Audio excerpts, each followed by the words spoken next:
to Speed Scene Live, the #1 online drag racing TV show and the only show dedicated to the sportsman racer. Brought to you by Curry Rear Ends, M&H Tires, Hedman Hustler Headers, Aeromotive Fuel Systems, and TheFote.com. With your hosts, Diana Might, Bruce Barker, Scott Lucky Hudson, Alex the Cargirl Rogio, Hot Rod Bob Beck, plus Dar Hawthorne and Donnie Couch. Welcome to the show. My name is Lucky. I am here in the Speed Scene Live studios. Well, the right after this.com studio, actually. But we got a great show tonight. First, the head honcho, Bruce Barker, is in charge of all the controls. Yeah, it's out of control. He's in charge of the out of control. Tonight, we're going to talk to some people about a great organization called Racers Who Care. They're involved with the community, and we're going to find out how they inspire children to get involved in motorsports. And, of course, we want to thank the Norris Foundation. They're out of Long Beach, and they're very helpful. And you can visit their site at racerswhocare.org. Now, right now, you're watching Dynamite with her new PW Specialties motor, built by Paul Williams. We've got Hedman headers on there, Aeromotive fuel system, and LAT racing oil, helping this motor do its job, and the Curry 9-inch rear end takes the power. That's right, and of course the TCI front end with Willwood brakes. Yeah, yep. I did my homework. We've been showing you the motor build, and I promised we'd show you some shots of the car at the track. And, we showed you, we were installed a CompCam's camshaft and their new line of affordable sportsman roller lifters. We installed a set of SCE gaskets and a hamburger oil pan. And check out past shows, but I think we have a few more coming up. But, you see her do the burnout. She gets those nice M&H tires all hot. She went 10.19. Here it is right here. 10.19. 132.5 miles per hour. She actually was got going a little faster as the motor broke in a little bit over the weekend, and she actually got down to a 1.48 60-foot time. Whew, that is sweet. I recently watched a engine rebuild of a Chevy small block.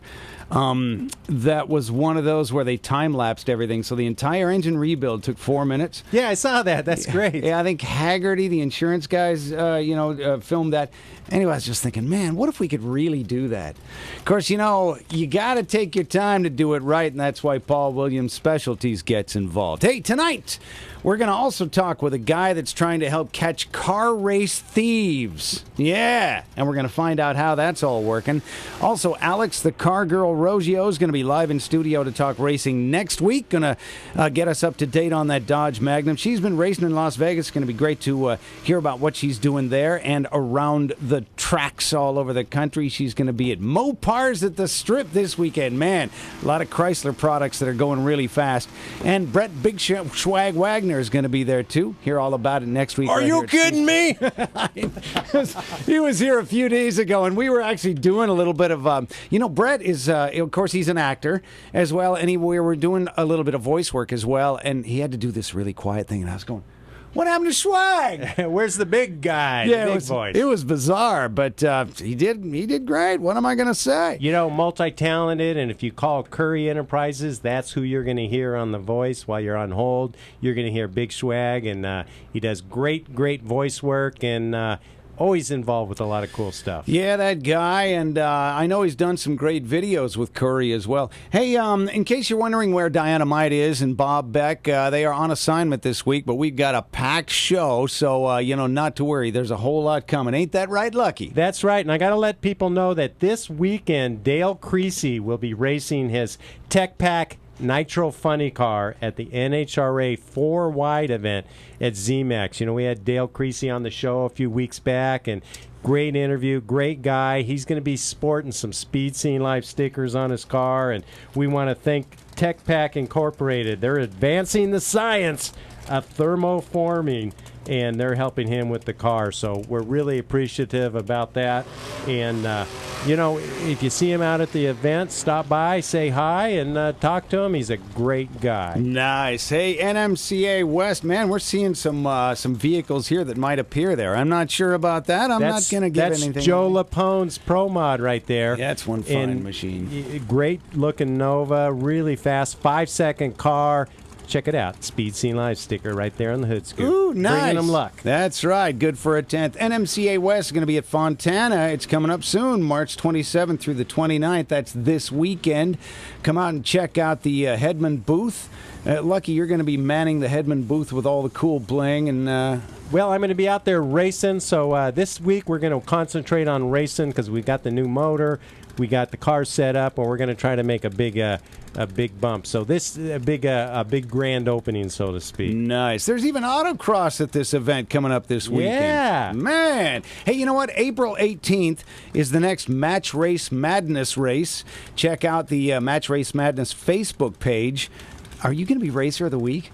I am. What? I am. How about that, huh? Is that cool or what? That is pretty cool. Now, I would assume you're going to be in on that one as well, because that would be your third? That'll be my third one, and I'll be down there racing. I got called out by another Nova, so it's Nova versus Nova. Mono e mono, Nova versus... Right. Although the last time it was Nova versus Nova, it was mono e female. Yeah, well, actually, yeah. I was thinking Diane Branham, right? That's correct. Yeah. That's correct. She's the first lady of Match Race Madness, and they've... I think she may be the only lady that's run it so far. Dang. But speaking of racing, Pink's All Out is coming back. That's right. Rich Christensen brought it back. It's going to be at the Rock.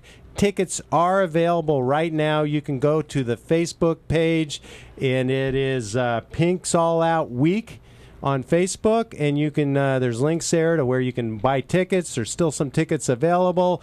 Head on in there and sign up. Sign up your car, sign up to go out and have a good time. This is happening June 30th to July 4th at Rockingham Dragway, and we're going to have Rich Christensen on the show in about 2 weeks. We're going to talk about that a little bit. Nice. I know it's kind of fun to land on that Facebook page. We're taking it look at it right now because there's some cool photos and whatever as they gear up for that. The first race of I don't know if you call it the new season, but it's the comeback kids. The comeback season. So, hey, I also want to tell you that May 14th through the 17th, Great Bend, Kansas will have their Lucas Oil Divisional. And we'll tell you more about that as it gets closer, but put that on your calendar if you're an NHRA divisional racer. Great Bend, Kansas. Now, you know what? I think we should bring our guests on. We got a great guest in studio representing Racers Who Care. And Renee, welcome to Speed Scene Live. Hey, thanks for having me on, guys. It's a pleasure to have you. Now, let me see if I get this right. Your last name is pronounced Villeneuve. Villeneuve, yes. Oh, I was close. I was pretty close. Pretty Not close. bad, not bad. And you know what? You're an individual that is famous for driving a lot of cars. Well, what would you call your style of car? I do sports cars. So endurance racing, sports cars, most of the cars are production-based, but we also have prototype cars. And you have a website that is Renee... Well, let me just spell it just in case. You know what? I'll have Bruce put it up later, but you've got a great website. People can contact you. There it is. There's right there. And .com. Yep. And, people can look on it. You've got great photos. You've got a biography. And you've got a great story about when you were a kid that I want to tell later that ties in great with Racers Who Care. But Racers Who Care is a organization that provides a line of quick tips on life. And I'm sure you've read the tips, Renee, and they seem like they're pretty applicable, don't you think? They're not only applicable to the exact format of racers going and talking to kids, but I think every single one of the 8 quick tips that there is has a direct story with my life, probably your life, probably every driver's life, and putting yourself in that position of being a kid, because you were a kid at a racetrack once. I was one time, yeah. I'm sure. I don't know. I still am, I think. I'm always a kid, but my memories of being a kid at the racetrack and the difference that it made when I met and was talking to these drivers and how they treated me with just kindness, and they made you feel special. That's a feeling that no kid should ever not experience in their life with something. Well, and the thing about it too is a lot of these kids are coming from like elementary schools and boys and girls clubs and places where maybe they might look at life as not having a lot of opportunities because of where they live. And what Racers Who Care does is says, look, if you work hard, if you stay out of trouble, and you follow these quick tips, it opens up an entire world in motorsports, an entire world of opportunities. And Renee, where you've been all over the world, Canada, France, everywhere. Yeah. And here you are, you're a grown up now, you're driving race cars, and when you were a kid, you probably had no idea that was possible. I didn't. You saw it on TV, and as you saw it on TV, it was another world. It was out there. It was something that didn't necessarily resonate with you as a person, but it resonated as an emotion. So I think that that's where a dream comes from. It comes from the emotion. You can't reach out and touch it because it's not really viable yet. And then once that emotion sparks that dream, now you can use these tips. Now you can use the ways. Let's just call it the righteous ways of being in order to get what you want. Well, and I think that's, you know what, you hit the nail on the head, and it's so fulfilling to do that with these kids. Bruce, I think we'll come back to you, and you've got a great story I'm going to bring up, but let's talk to Scott Horner. And Scott Horner is involved with Racers Who Care. Scott, welcome to Speed Scene Live. Hey, gentlemen. Good to have you on the show. Good to be here, absolutely. Well, you are here with Renee, and Renee is a racer that's involved with Racers Who Care. And I understand, Scott, that you are actually on the board. What's your title with Racers Who Care? I'm the chair. Okay, and good. I've been the chair it's 18 years now, actually. Oh, so you're the head muckety-muck. Well, that falls in Judy's lap. I mean, I wear a hat, but, it's her organization, and she's put so much time and effort into this. And But I got on board early. I had a similar organization that I just, and I figured she had a lot more energy and resources, and I just basically folded my deal and jumped on board with her. And as long as the word's getting out and the things are being done for the children, it didn't matter that I had my own gig. I just wanted to be productive. So. Well, Scott, I've done many presentations and worked with Judy for many years, and this year I understand that the Long Beach Grand Prix is going to have their biggest crowd of school children ever. Over 900 kids are slated to arrive to tour the Long Beach Grand Prix. It's absolutely amazing. It is. And it's not just what Judy does, and it's Judy Strong, by the way, which I'm sure you'll get to later, but again, like you've done in the past, Lucky, and Renee's doing now, having the people that are volunteering their time, and some of it's just the racers that are giving back from what they've experienced in their past, and then there's others that just have that want to, the community service wise, they want to get in and deal with things, but yeah, it's amazing having such a large turnout and the support that we have to be able to actually produce that and get the word out to these children. I actually had the pleasure one time of being at a racetrack, and I'm getting ready to go make a pass, and I'm focused, I'm in my zone, I'm thinking about what I'm going to do, and one of the kids that was at the Long Beach Grand Prix a couple weeks prior, before the race I was currently at, came up with her mom, and they're like, "Lucky, hi." And it was such a neat feeling that just, oh, wow, and they're all excited, and they're so happy to be at the races. And, you really feel a sense of accomplishment by talking to these kids and interacting with these kids. You really feel like you're connecting. No, absolutely. And then seeing things, years, when I was in Vegas, I was involved in getting a high school drag racing program going there. And I saw it was a year or two ago, one of the kids that I spoke to, won a national event, so it's not that I had anything to do with it, but I mean, obviously, but here 20 years later that they're still chasing that passion that they that was kind of sparkling there, because it was the auto shops that I kind of targeted at the time. But like you're saying, that's the reward that you get every once in a while, and and then to see the enthusiasm where it's like, hey, this is the guy that told me this, or gave me this insight, and to have them bring their family along, or even friends. It's always a great feeling. Now, Scott, I've got people from thefote.com sending me questions while we're doing the show, and they would like to know, what year did Racers Who Care first come into existence? I believe it was 1993. Okay, so it's been around a long time. Yeah, because I think they were about a year in existence. I did a presentation for them at the Mile High Nationals there in Denver in '94, and I think they were kicking around about a year or so at that point.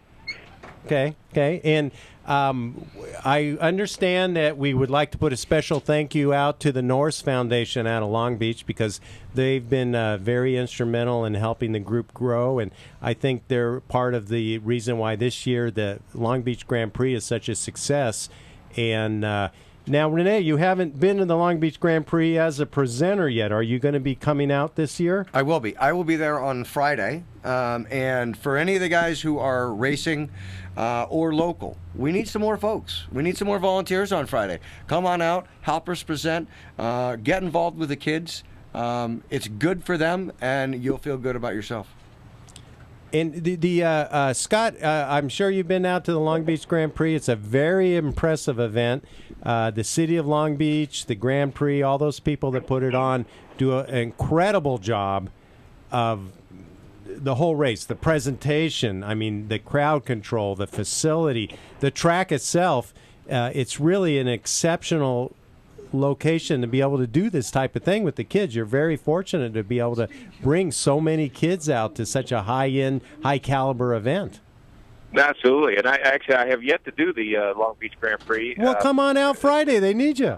I know. I'll be there Thursday. Actually, I'll be there Wednesday following a racing event the prior weekend. I'm going to stay down there in SoCal.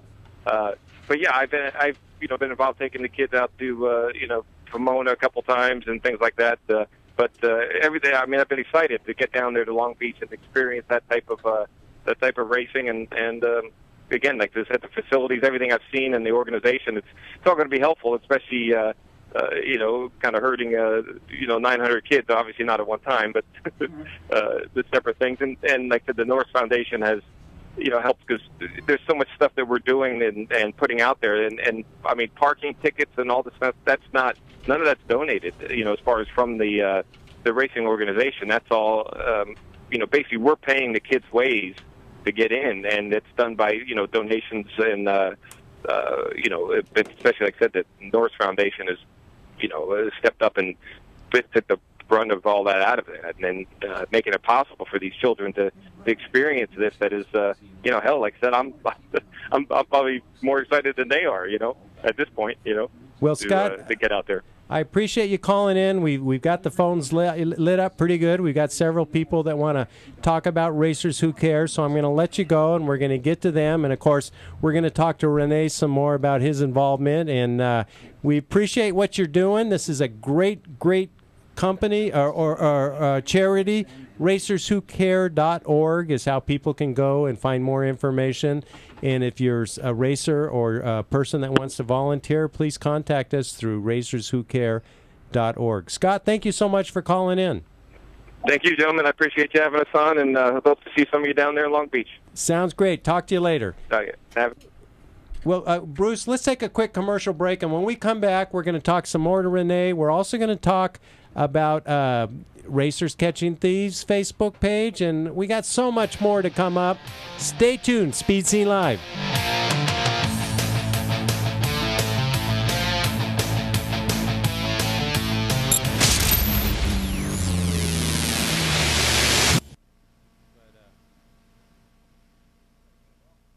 Do you need legal service?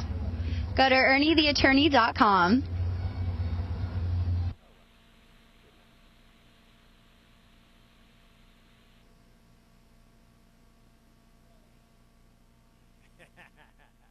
At Aeromotive, we believe that performance means reliability, longevity, and durability. Being the best is no secret. By utilizing aerospace processes, procedures, technology, in-house engineering, true applications knowledge, and 3 generations of track experience, it's easy to see why we're the best. We take great pride in the fact that everything we sell, we design and make in the USA. See our entire line of fuel pumps and related products by logging on to aeromotiveinc.com. Aeromotive. We know it, we race it, we live it. Hey, this is Fast Jack Beckman, and when I want more of these, I watch Speed Scene Live. Thank you.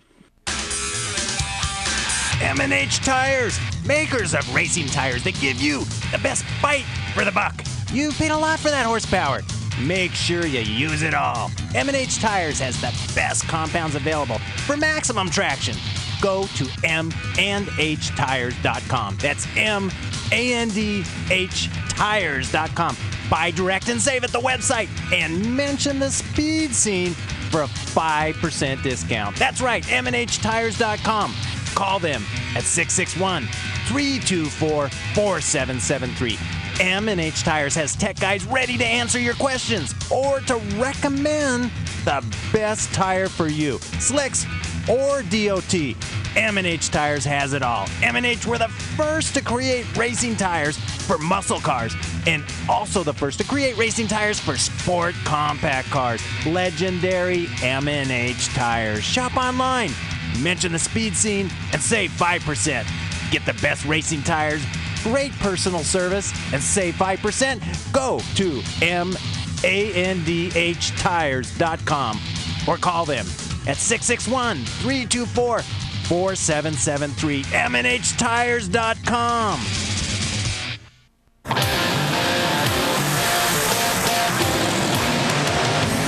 Welcome back to Speed Scene Live, the #1 online drag racing TV show.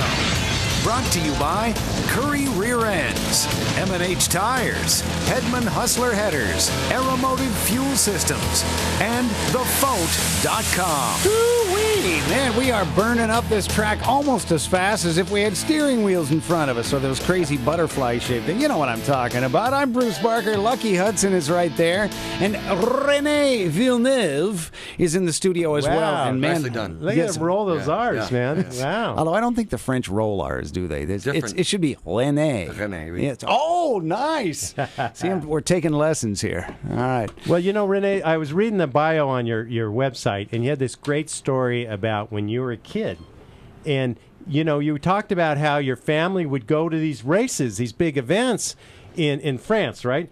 Yes. And you talked about how the family, they didn't have tickets, they didn't have nothing. They just said, let's just go and we'll see something. You know, maybe we won't even see the race, but we'll be there. We'll be in the area. We'll kind of be in the allure there.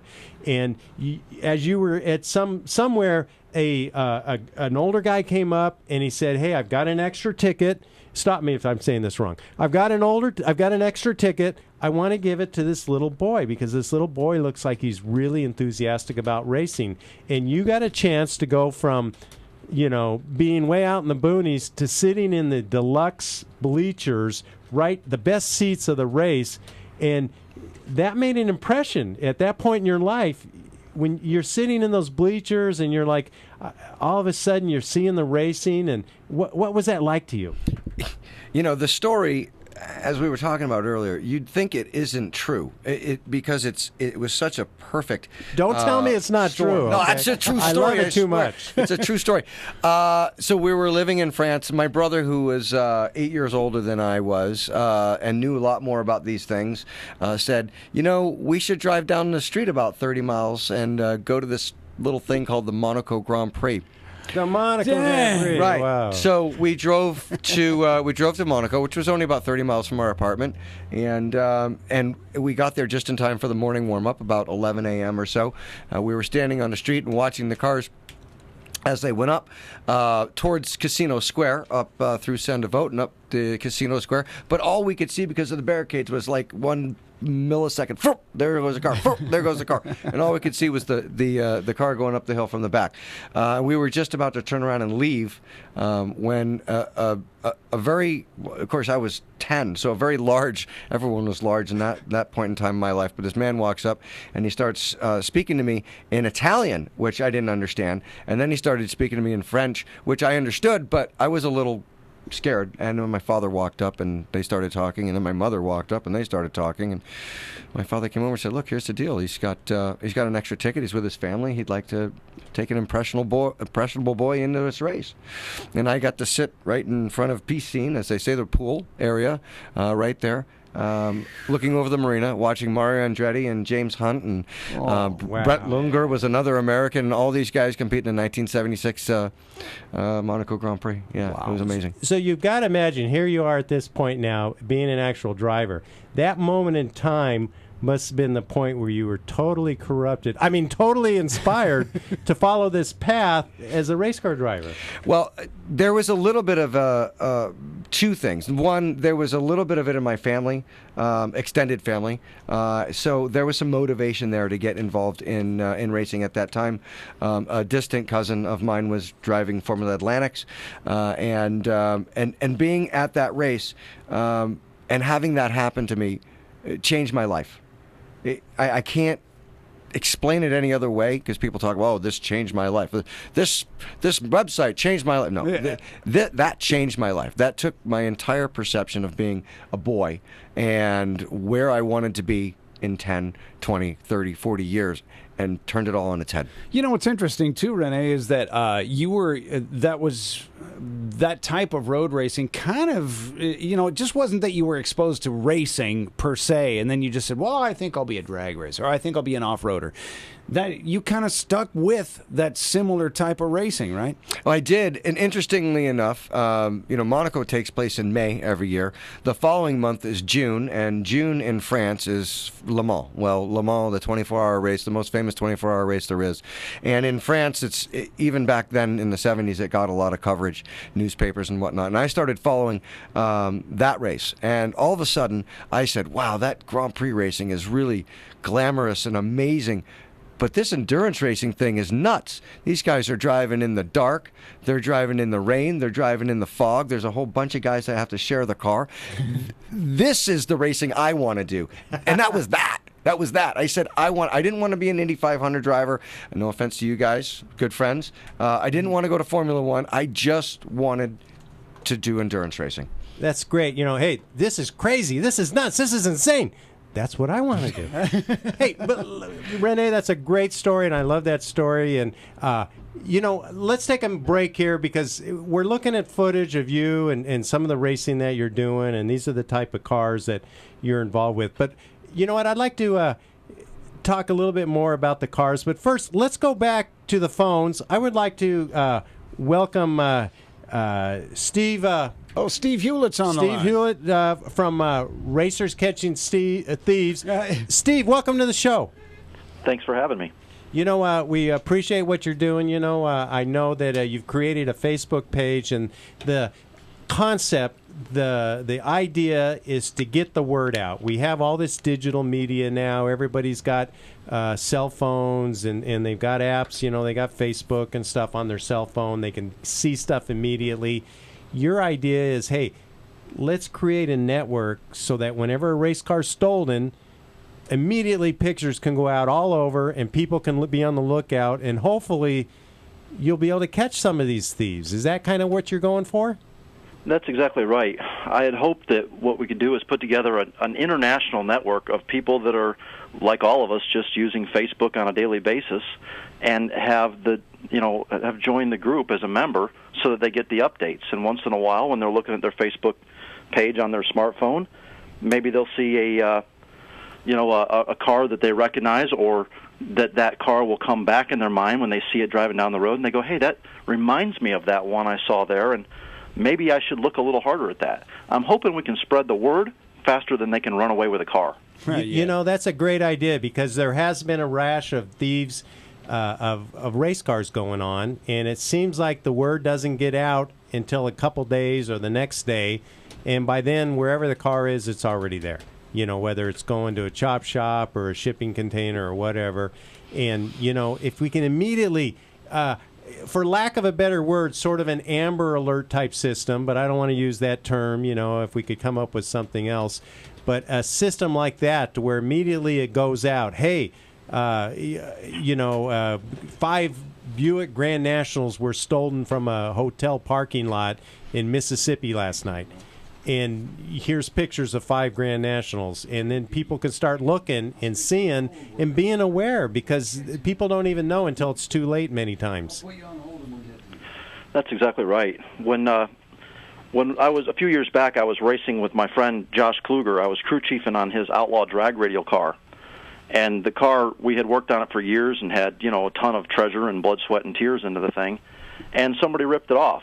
They tried to take the trailer and everything, but they ended up getting just the car.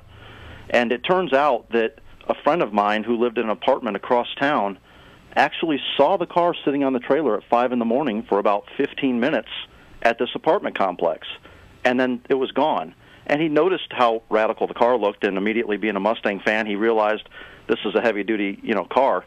But if we had that car posted up as stolen in a group like this, and the guy had saw that picture, or even just out of the corner of his eye noticed it while he was scrolling through his phone, maybe it would have been enough to say, you know, I need to go back and look at that car a little harder. Or call the police and have the police go down and ask that guy, hey, who the heck are you? Where are you going with that car? Yeah, absolutely, because by the time the police got involved with this, nobody knew nothing. Yeah, you know, I think it's a great idea, and I know that you've posted on a few social media sites, hey, I've created this, and I've read a couple of the comments. I've heard a couple of people say, well, somebody tried this once before, and, you know, or somebody already did this, and I think the main consensus is, you know what, I don't care if there's 100 sites like this. Let's do it until we get it to work, to where we can stop the thieves, or at least slow them down, or make it harder, or you know, even if you just catch one car, right, Steve? One thief. If you save one car from disappearing, it's all worth it. If I got one race car back for somebody that had it stolen, in 10 years of having this Facebook group, it would be a complete success. I just want to be able to have a shot at fighting back, because right now, you see it all the time. People get parts ripped off. They get cars ripped off. Some guys get their tow truck, their rig, and their trailer and their car ripped off, and they're out a couple $100,000. And you know, the police don't really put a lot of emphasis on this because it's a money problem, not so much a personal security problem. So they tend to file it off as, well, we asked around and we didn't find it, and that's it. I want to be able to have a real shot at hitting these guys back, or I want to strike fear in their hearts to where they know that every time they rip one of us off, that we're all going to be looking for them. And there's 100 of these pages. I hope there's a lot more to follow. Yeah, if they know that they're being watched. You know, you mentioned that it's a financial deal, but I don't know about other people, but you know, I bought my car for $1,500, and it was just a body. It was a piece of junk, and because of the help of a lot of friends and a lot of years, I created a nice race car, and my friends helped me do it. I could never have done it by myself. And, you know, I love that car. I got blood, sweat, and tears. I got emotions. You know, it's not just a car. It's much, much more. And I've got all these great memories of winning races and being at the track with friends. And, you know, if somebody takes that away, man, that's horrible. That's not just losing a car where, okay, the insurance is going to pay me, I'll go down and get another one. No, it's losing something that's a part of your life. And how about you, Renee? You got any kind of a connection with the cars you drive? You know, if you spent, years driving the same car, I know you drive a lot of different cars, but I mean, don't you kind of feel something, don't you just sometimes just say to yourself, man, I love this car. What a great car. I do. It obviously comes from a different place. I mean, you guys, again, put a lot of blood, sweat, and tears. I'm not in a position to work on these cars. They're much too expensive. They're much too technical for somebody like myself, and we leave it to the good guys that work with the crew and the engineers. But it doesn't mean that there's not an emotional attachment to the way the car looks, the way the car feels, the way the car drives. And of course, what you've done with the car, maybe your achievements, maybe some difficult times that you've persevered through, a car can mean a lot to you no matter what. That's true. Well, Steve, how can people find your web page on Facebook? Well, you can type in the web address. It's facebook.com/groups/Racers Catching Thieves. Or if you can't remember all that, just go to Facebook and type in Racers Catching Thieves in the search box. And we've posted it on our Facebook and our Twitter and all our places. So if you have any trouble, go to our sites. You can find it right there. Sign up. Be part of the group. What he's looking for is numbers. He wants people. He's got like 800 people that have already joined the group. I've joined the group. Everyone I know has joined the group. We want more people to join the group. Just be part of it because it's all about numbers. If 800 people's watching, that's great. If 8,000 people's watching, that's even better. If you get 100,000 people, man, it gets harder and harder to steal those cars. That's right. Numbers is our secret. We can't be everywhere, but if we have 20,000 people is my goal. If we have 20,000 people that are constantly thumbing through this, looking to see if they recognize any cars, then there's nowhere these people can't run, even internationally. Steve, thanks a lot. And once again, this is Facebook.com. It's a group, Racers Catching Thieves. I recommend you look it up, join the group, be part of being, the affirmative action, about doing something assertive to take back the control. Steve, thanks so much for calling in. Thanks for having me.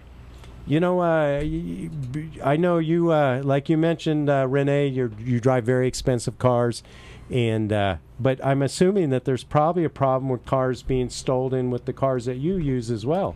There's not only a problem with the cars, but like they mentioned, there's tools, there's parts, wheels, all kinds of things that go missing, and the guys, I think in the racing community we're so secure. When we go to a racetrack, it's our environment, it's our home, and so we tend to be pretty lax. We tend to just leave our stuff around, your bag, your phone, whatever. And it's not the other racers that steal it. It's not the other racers. No, you can trust all those guys. I mean, right. When my kids were little, I would let them play at the track. I trusted the other racers, but it's other people coming in. And I've noticed that a lot of these thefts that have gone on over the years happen in like motel parking lots. Oh, yeah. People stop on the way to a race, or, they stay at the motel. That's one reason why I like to sleep in my truck at the racetrack next to the car. And, if they want to take the rig, they got to go through me. And, I sleep better knowing that. I don't think I could sleep good knowing that, okay, I'm going to park everything out in the parking lot, go up 3 flights of stairs. I can't see it. Yeah. How am I going to sleep? I think I'd have to be like Dan Aykroyd in his harmonica and actually handcuff myself to the steering wheel. There you go. Really long chain. Long chain. Yeah. Yes. What's Lon Chaney have to do with this? I don't know. I don't know. It's a horror movie. Getting a car stolen is a horror movie. There's the tie-in. Well, my mind's spinning. I am thinking of Werewolves of London. I don't know. I can't think of anything to tie it in. I think what we should do is we should go to the phones, and we've got a gentleman by the name of Brian Sellers. And Renee, you set this up because you know Brian, right? You race in the same circuit. I do. I know Brian. We've raced together. Actually, we also came from the same lineage as being an instructor at the same racing school. So Brian knows a lot about what's going on. He's been involved with the organization for a long time, and he knows more better. Say, he knows more than I do. Now let me clarify here. Brian, welcome to Speed Scene Live. Hi, guys. Thanks for having me. Hey, Renee, how are you? I'm good. How are you? Now, before we talk, Brian, I got to clarify. You raced with or raced against? Yeah, it's always against. And actually, Brian is in a different class. So that's your out. That is my out. So then, my first question is, Brian, I'll let you answer this. Which one of you are the better driver, you or Renee? I like when people bring this stuff up, right, Brian? These are always good questions. So I'll tell you, I'll give you the PC answer and be the nice guy, and then we'll see what Renee comes back with. You never know unless you drive with them in the same race car. There you go. You go. All right. Well, my answer is there's always somebody faster and there's always somebody slower with you at the racetrack and on any given day. So you can never tell. So Maybe both answers are correct. You guys are both politically correct. Now, I'm just going to go on record as saying I'm better than both of you guys. Just because, somebody has to be unpolitical correct. Right. Now, I've never driven your car, so it really... Now, Brian, you are involved with Racers Who Care, and have you done any presentations with them?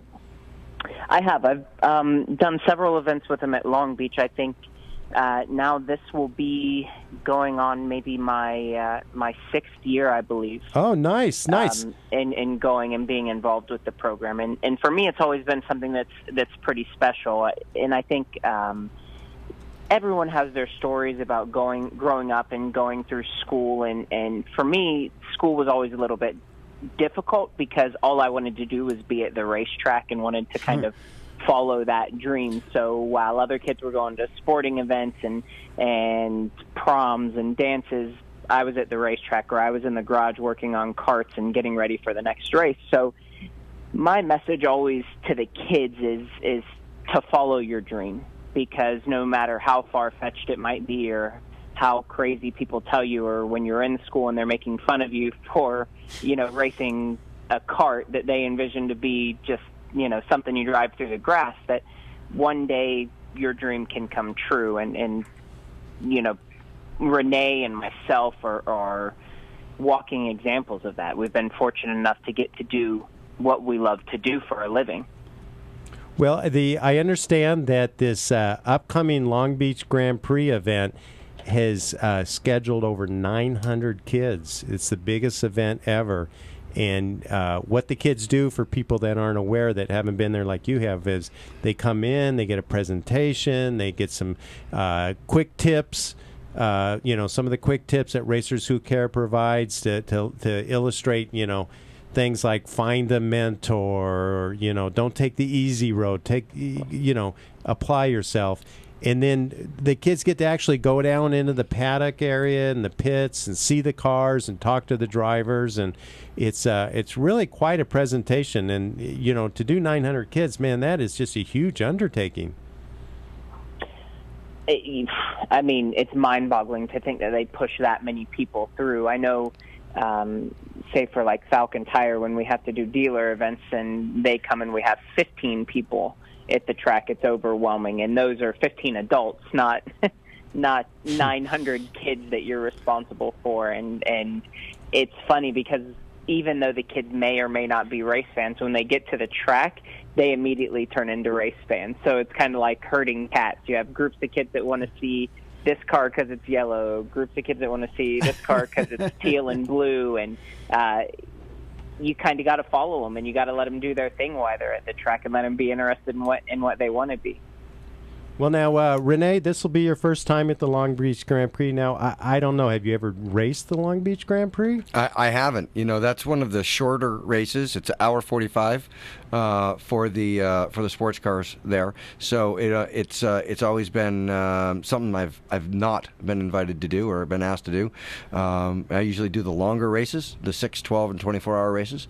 Well, you could show up a couple days earlier and just start making laps. But I'm excited. I'm excited to show up and talk with the kids. I'm excited. Like I said, I was a kid once. I still am, mostly, at least at heart. And so I'm excited. I think these kids deserve to have some people in their lives that are willing to go out on a limb and donate a little time and donate a little energy.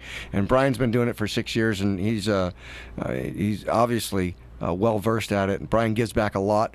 I see him around the racetrack. He's always a kind racer out there. Always has a kind word for fans. Always willing to take the time to sign an autograph. So none better.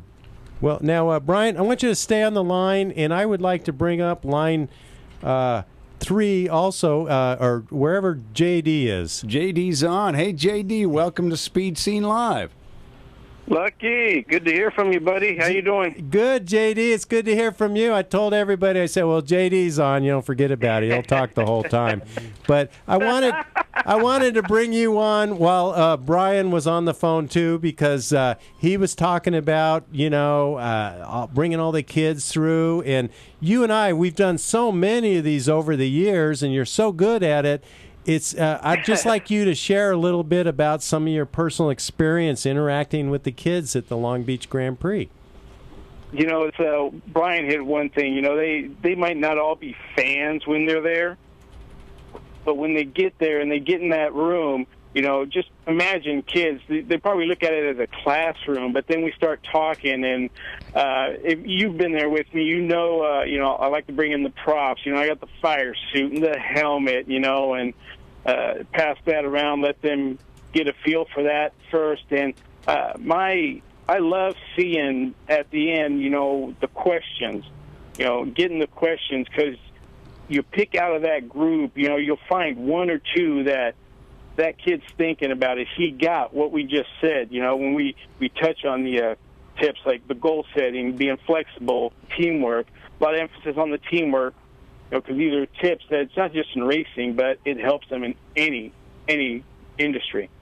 You know, we touch on all the different jobs between guys and girls in there, and that anyone can do them. You know, and you always get those kids that, boy, they're asking the right questions. They're not just about recess or something. It's awesome. And, you know, Racers Who Care, they tell kids, you know, they try to let them know that, hey, you don't have to be the race car driver. You know, there's all these other people involved. You could be a crew member. You can be an electrician. You can be an IT guy. All these guys are using computers. They're all absolutely. They're wiring you know, I tell them, in even stuff. the guy that puts the stickers on. There's one guy, because you know what? That alone's an important job. If that sticker's not in the right place, you're not getting paid. That's right. So there's a lot of different positions, and whatever your interest is, if you're into computers, there's a job in computers in racing, and absolutely, it's a positive everything. Environment. Yeah, and I know we've got a lot on tap, kids on tap for this year. When I heard the number, I was like, what? So, but it just ramps me up, because that's one of the biggest things for me, is when we get these kids down into the paddock area and they see the actual work, because we can talk to them all we want about it. You know, they see what's on the TV, and that's how they think it gets there. But for them to be able to actually visually put it together, this is what this gentleman's doing, this person's doing on the vehicle, you know, this is how he prepares this, you know, everything that goes on behind the scenes before they see all those cars out on grid. And now the Long Beach Grand Prix is April 17th through the 19th. And Racers Who Care could use some more volunteers. They got a lot of people coming. You know, I've seen JD walking through the pits with a bullhorn. You know, okay, kids, because there's thousands of people, and you're cutting through crowds, and they're letting you past the velvet ropes, and they're letting you talk to the drivers, and you know, JD keeps all the kids reined in together, and so far they haven't lost a single one. No, I will say I got a bigger bullhorn for this year. Yeah, well, you got a lot of kids. And there's a lot of famous people like Antron Brown and Fast Jack Beckman from the drag racing world, and of course, you know, from your world as well. Now, JD, tell us, we're watching some footage that you provided. What type of racing is it you're currently involved in? Currently, my main focus is, like Renee, endurance. You know, I like doing stuff 6 hours and longer. The big race for me every year is the 25 hours at Thunder Hill, which I'm car chief for the Colcock Whiskey Racing Silverado truck. And we, you know, minimum of 3 drivers, and that's 25 hours long, rain, fog, you know, you name it. And to me, it's good. You know, our cars out there with all kinds, anything from Miatas to Porsches to prototypes. I was telling Renee, we were talking about racing, and of course he does endurance and long events like you're talking about. And I told him that when I race, the race lasts 9 seconds, and my motor revolves about 700 times, and then I shut it off. And he looked at me like I was a big wuss. It was just a 9-second thing, Lucky. That's it's just a 9 second. Like, really, can't you? I mean, heck, you don't even have to turn the wheel, right? No. I you know, I don't even turn the wheel till the race is over. Okay, you know. Right? Yeah, but I mean, it's involved, and for me, endurance racing, you know, is kind of where it's at. I've always loved the road racing, and I kind of started doing more road racing, and then got into NASCAR once we moved stateside, and that was because that's what was available for me. So I did the NASCAR for many, many years with Roush West, and going K&N and Sprint Cup Series. So then now, like I said, just doing all the World Endurance Racing Challenge races and Rolex. But road racing's where it's at. Now, I have a passion. I still get butterflies when I pull up to the track at this, even after all these years doing it. Now, Brian, would you agree road racing is where the excitement is for you, or what type of racing is it that you prefer the best?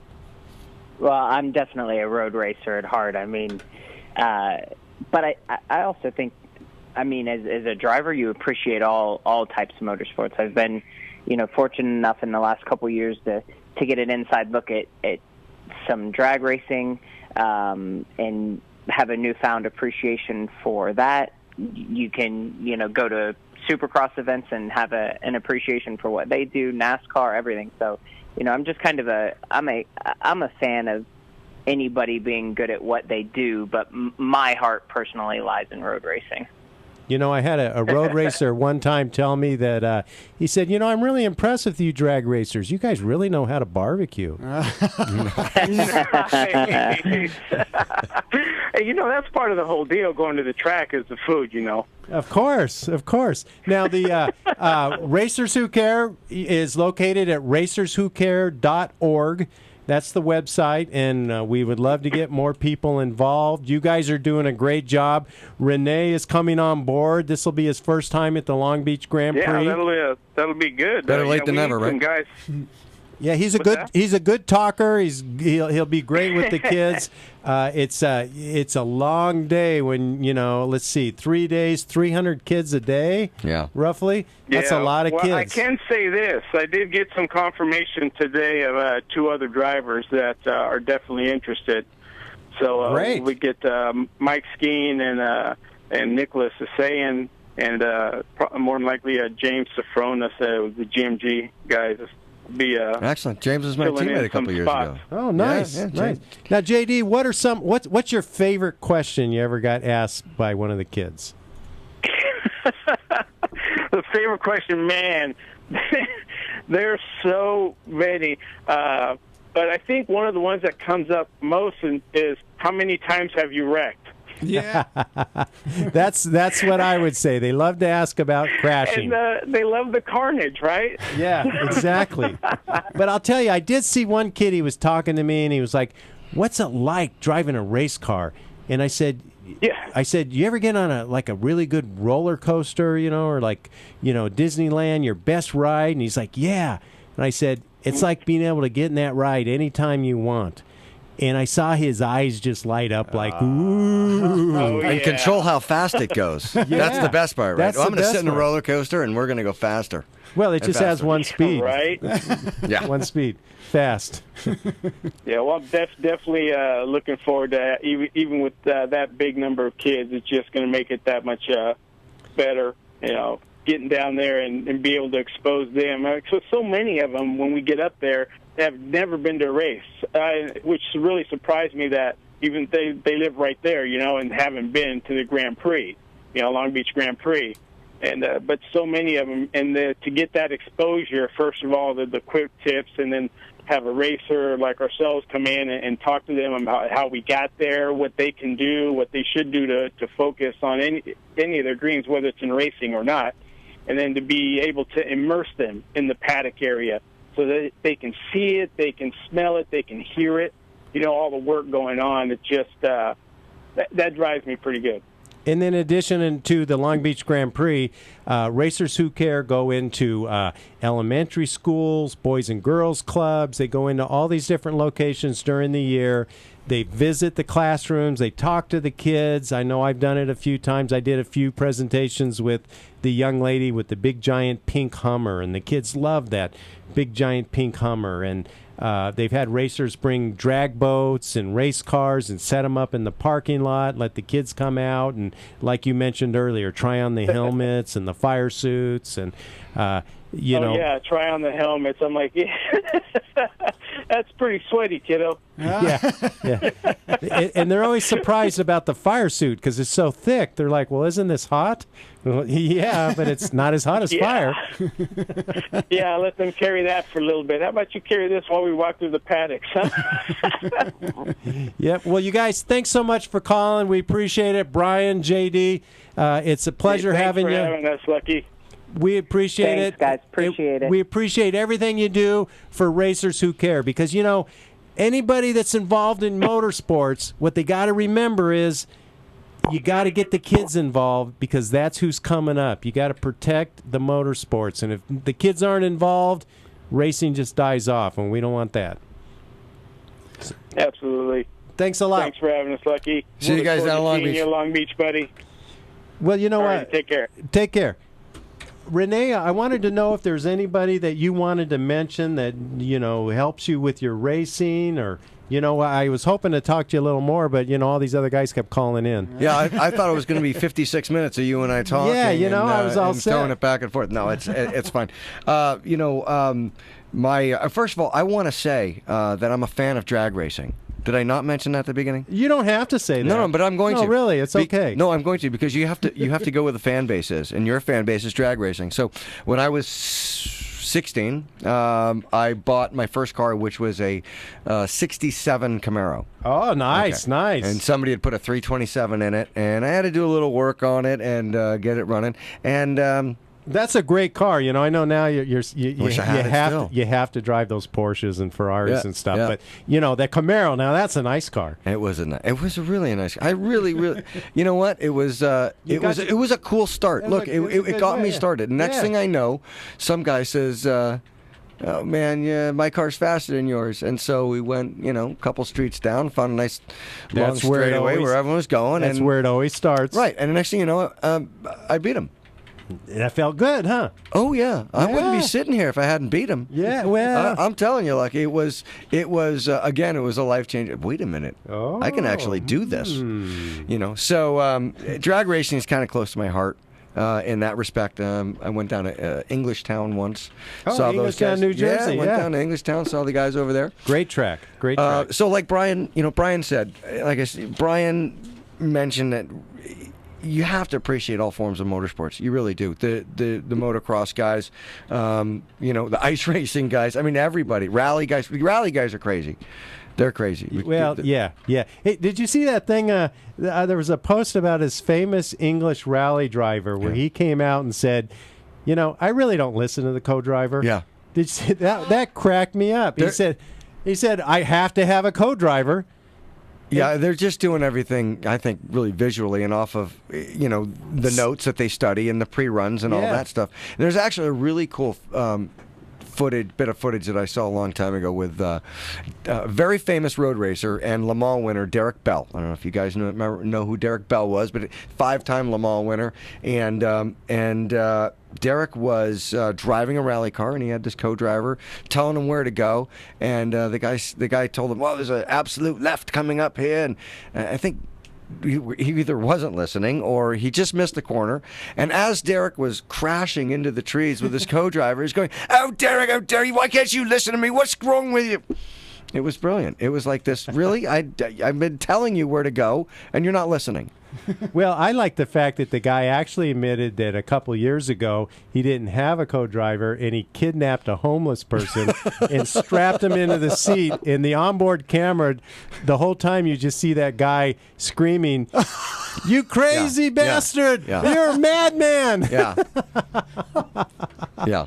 And he said, "The rules say I got to have a co-driver." Oh, that's funny, man. Crash test dummy. Just Just right go. in that, Just right go. in that seat. Yeah. Now, when you race, you don't have a co-driver. It's Well, just we have you. co-drivers. Oh, you do? Meaning we don't have somebody sitting in the car with us, but we have multiple drivers, and we change drivers. So we do have co-drivers. We work together as a team. How many hours do you drive, or how long of a period at a time? So usually it's about it goes by fuel stops. So it takes anywhere about 45 to 55 minutes for a tank of fuel. Okay. So every hour or so you have to come in, and the crew and the engineers will decide how long you stay in based upon everything. So do they say keep driving Yeah. or get out? Yeah, no, they say keep driving. They keep driving. I've been 4 hours. Do you listen? 4 hours is the longest I've been in. Do you 4 listen? hours. They say, okay, get out, and you go, No, usually I'll say something like, God, it's really hot in this car. And they'll go, do you want to get out? I go, no, I'm fine. I mean, I know it's hot. It's fine.